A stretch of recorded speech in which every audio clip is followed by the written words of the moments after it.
आज आमे जानिबा ओडिशारे किए कौन अछंती। वर्तमान ओडिशार मुख्यमंत्री किए अछंती। उत्तर श्री मोहन चरण माझी। परवर्ती प्रश्न वर्तमान ओडिशार उपमुख्यमंत्री किए अछंती। उत्तर श्रीमती प्रभाती परिडा, श्री कनक वर्धन सिंहदेव। परवर्ती प्रश्न वर्तमान ओडिशार स्कूल और गणशिक्षा मंत्री किए अछंती। उत्तर श्री नित्यानंद गंड।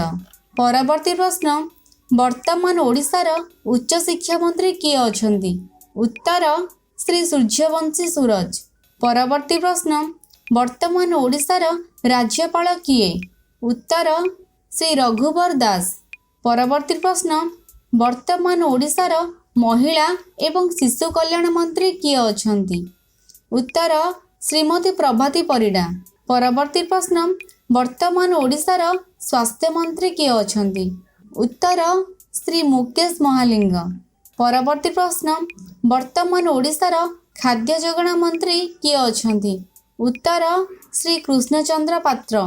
वर्तमान ओडिशार खनि मंत्री किए अछंती। उत्तर श्री विभूति भूषण जेना। परवर्ती प्रश्न वर्तमान ओडिशार जंगल और परिवेश मंत्री किए अछंती। उत्तर श्री गणेश रामसिंह खुंटिया। वीडियोटी भल लगी चैनल को लाइक करिवे, शेयर करिवे। एमिति वीडियो देखिबा पई चैनल को सब्सक्राइब करिवे। Thank you.